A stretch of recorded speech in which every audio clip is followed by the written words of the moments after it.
जाऊ आज आपण सगळे गेली 4 दिवस नवनाथ दर्शन आणि इतर देवांचे पण आपण दर्शन घेतले। मोठा देवी तसंच तुळजापूर पंढरपूर हे सगळे दर्शन आपल्याला आपले संतोषजी मगर यांनी घडवले। त्यांचे सोबती भरतजी यांनी दोघांनी मिळून आपल्याला जे आज आपल्याला नवनाथांचं जे दर्शन घडवलं ते खरंच अद्भुत आणि कधी न बघितलं किंवा अजूनपर्यंत कधी न फिरलेलो असे हे देवस्थान आम्हाला त्यांनी दाखवली। त्याबद्दल त्यांचे आणि भरतजींचे खूप खूप धन्यवाद।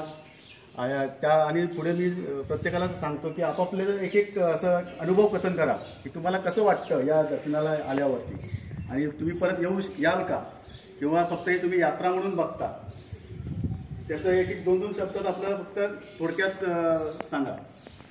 राजनजी बोलतो मी राजेश बंडागळे मुंबईवरून आलो।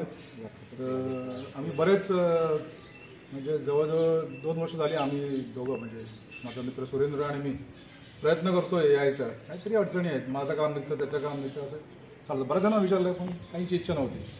तर मग आपले मगरसाहेब म्हणाले की ज्यांना नशिबात आहे त्यांनाच घडतं। म्हणजे हे तेव्हाच आम्हाला कळलं, कारण बरंच प्रयत्न करतो येत नव्हतं। ते 5 दिवस म्हणजे फार अशी यात्रा बघितली नाही।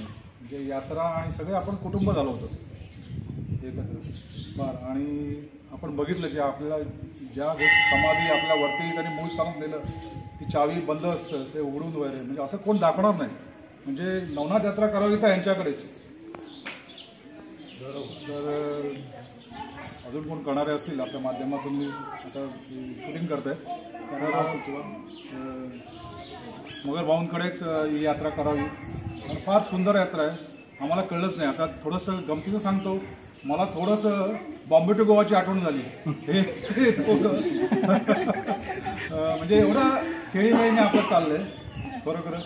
त्यांना पुढील वाटचालीसाठी शुभेच्छा आणि त्यांचे आभार आणि नवनाथांचे आभार की आम्हाला इथे आणलं, महाराजांनी आम्हाला आणलं, तेव्हा त्यांचे पण आभार, मगर भाऊंचे आभार।